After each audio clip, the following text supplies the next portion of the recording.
আজকে যে ঘটনাটি তোমাদের সঙ্গে শেয়ার করব সেটি কোনো অলৌকিক ঘটনা নয় বা কোনো সন্দেহজনক ঘটনা নয়, সেটি পুরোটাই ভৌতিক ঘটনা। ঘটনাটি লিখে পাঠিয়েছে গড়িয়া থেকে পূজা নস্কর। তার লাইফেই ঘটে যাওয়া একটি ঘটনা। সালটা ছিল 2022। পূজার ফ্যামিলিতে পূজারা 3 বোন এবং তার বাবা মা থাকত। হঠাৎ করে একদিন কোনো কারণে পূজার বাবা মারা যায়। তারপর পুরো পরিবার ভেঙে পড়ে কান্নায়। পূজার কোনো ভাই বা দাদা না থাকায় পূজার বাবার শেষ কাজটা তার বোনবনির মধ্যে কাউকে করতে হতো। যথারীতি পূজাই করে পূজার বাবার শেষ কাজটা। আস্তে আস্তে দেখতে দেখতে পূজার বাবার সমস্ত কাজ মিটে গেল। পূজাই সম্পন্ন করলো কাজটি। তারপর পরিবারের মানুষজন আস্তে আস্তে নিজের জীবনযাপনে ফিরে আসলো। ওই শোক থেকে বেরিয়ে আস্তে আস্তে যে যার কাজে মন দিল। অবশ্য পূজাও একটি জব পেল প্রাইভেট কোম্পানিতে, ওই গড়িয়ার ওই দিকটায়। তারপর পূজার অফিস থেকে বাড়ি, বাড়িতে এসে বিশ্রাম করতে খাওয়া দাওয়া করতে করতেই পরদিন সকাল, তারপর আবার অফিস। এইভাবেই কেটে যেত পূজার দিন। এরপর পূজা ভাবলো সে নিজের দিকে একটু তাকানো দরকার, মানে সে নিজের যত্ন করবে, একটু খেয়াল রাখবে, নিজেকে একটু সাজগোজে রাখবে। তাই সে ভেবে নিল চুল স্ট্রেট করাবে। পুজোর আগে আগে সেপ্টেম্বর মাস নাগাদ হবে। সে নিজের বেতনের টাকা পেয়ে নিজের চুল স্ট্রেট করায়। কিন্তু পূজা জানতো না যে সেই চুল স্ট্রেটই তার কাল হয়ে দাঁড়াবে জীবনে। চলুন তাহলে জেনে নিই ঠিক কি ঘটেছিল পূজার সাথে। পূজা ঠিক যবে থেকে চুল স্ট্রেট করিয়েছে তবে থেকেই চুল ছেড়ে ঘুরত। স্ট্রেট করা চুল বেঁধে রাখলে ভালো লাগে? সেই ছেড়ে ঘোরা চুল যে তার জন্য এতটা বিপদ ডেকে নিয়ে আসবে পূজা কল্পনাও করতে পারেনি। একটা কথা তোমাদের শুরুতেই বলে রাখি, পূজার অফিস থেকে বাড়ির দূরত্ব বেশি দূর নয়। কিন্তু পূজার অফিস বাস থেকে নেমে তার বাড়িতে যেতে গেলে একটা ফাঁকা জায়গা পেরোতে হয়, তারপর পূজার বাড়ি। যথারীতি একদিন পূজা নিজের অফিস শেষ করে বাড়ি যাচ্ছিল ওই ফাঁকা জায়গাটা দিয়ে হেঁটে। চুল অবশ্য তখন ছাড়াই ছিল পূজার। অফিস থেকে বের হওয়ার সময় পূজা ভাবছিল তার শরীরটা একটু দুর্বল লাগছে, শরীরটা একটু খারাপ লাগছে। ভেবেছিল বাড়ি গিয়ে বিশ্রাম করবে, ঠিক হয়ে যাবে। পূজা বাড়িতে পৌঁছে যায়।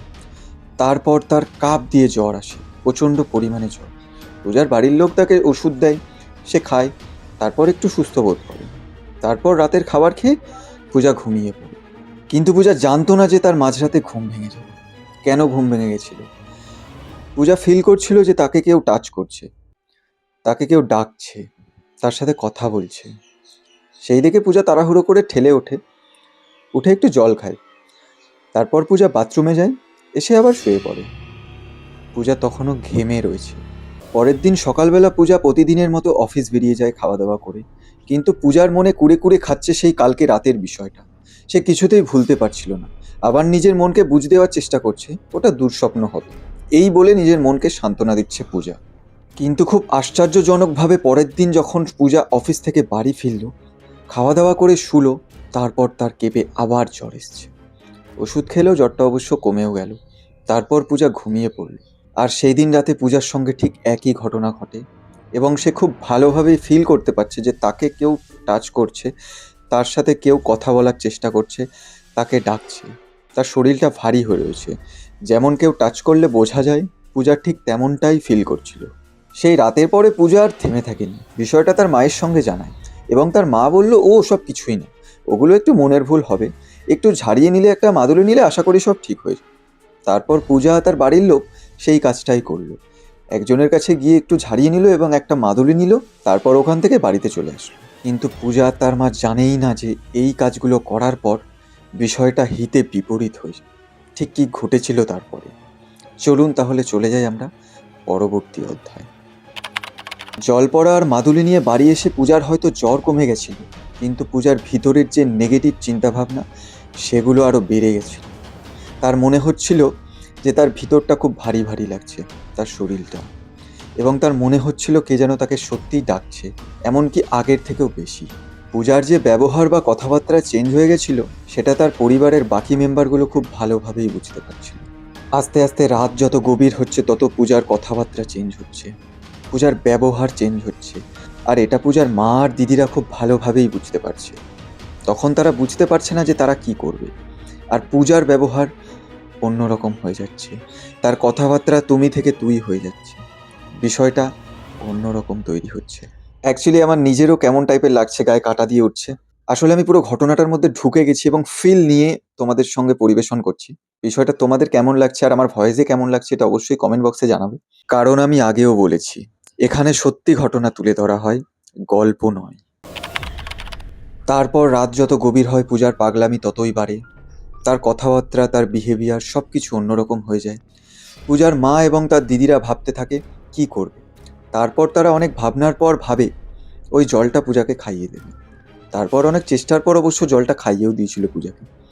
পূজা তবুও খুব একটা শোধরায়নি, তাও একটু ঠান্ডা হয়েছিল। আর ঠিক তখন পূজা কি বলছে শুনবে? তখন পূজা বলছে, আমি যাব না।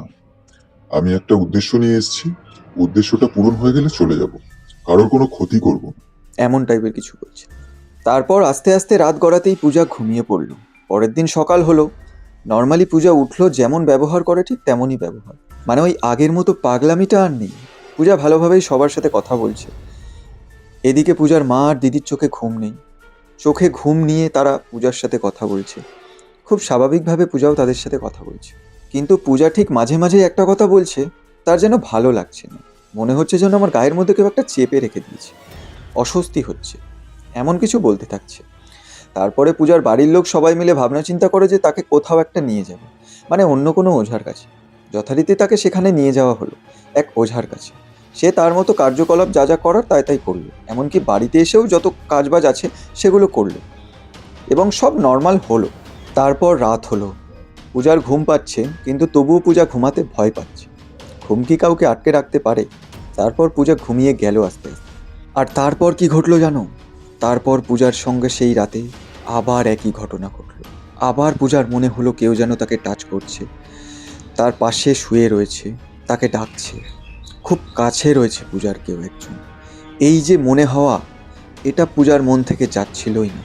পূজা খুব ফিল করতে পারছিল খুব ভালোভাবেই, সত্যি তার পাশে কেউ আছে, তাকে টাচ করছে। হয়তো পূজা আর আগের মতো পাগলামি করেন আগের দিন রাতের মতো, কিন্তু পূজার বারবার প্রতিনিয়ত মনে হচ্ছিল তাকে কে যেন স্টক করছে। কেউ যেন তাকে টাচ করছে মাঝে মধ্যে, তাকে ডাকছে, নিজের কাছে ডাকছে। এই জিনিসটা থেকে পূজা কিছুতেই বেরিয়ে আসতে পারছিল না।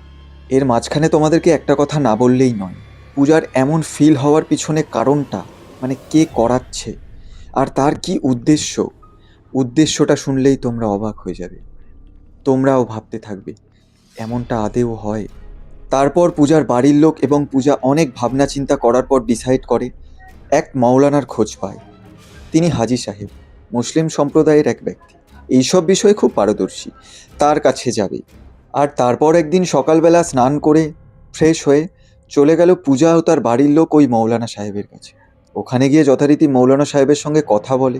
মৌলানা সাহেবও তার কাজকর্ম করে যতটুকু করার। করার পর কি বলে জানেন? সেগুলো শুনলে তোমরাও অবাক হয়ে যাবে। আমি তো অবাক হয়েছি। চলো তাহলে আমরা চলে যাই পরবর্তী অধ্যায়। আর ওই মৌলানা সাহেব পূজাকে দেখে বলে পূজার উপর নাকি কোনো আত্মা ভর করেছিল।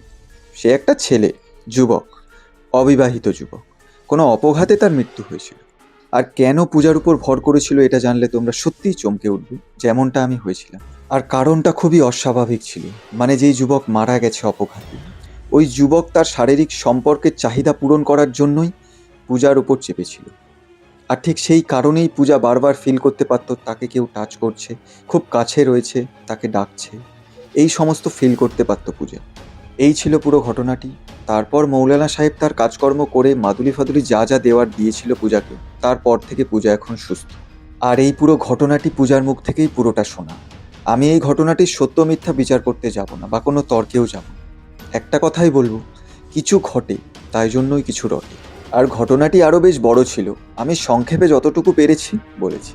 তোমাদের কেমন লেগেছে ভিডিওটা বা এই ঘটনাটির সঙ্গে কি মতামত তোমাদের, অবশ্যই কমেন্ট বক্সে জানাবে।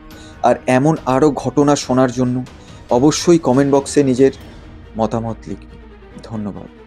আর তোমাদের সঙ্গে এমন কোনো ঘটনা ঘটে থাকলে অবশ্যই আমাকে শেয়ার করবে, যাতে আমি ভিডিওর মাধ্যমে সবার কাছে তুলে ধরতে পারি। আর আমার ভয়েসে কেমন লাগলো ভিডিওটি অবশ্যই মতামত জানাবে।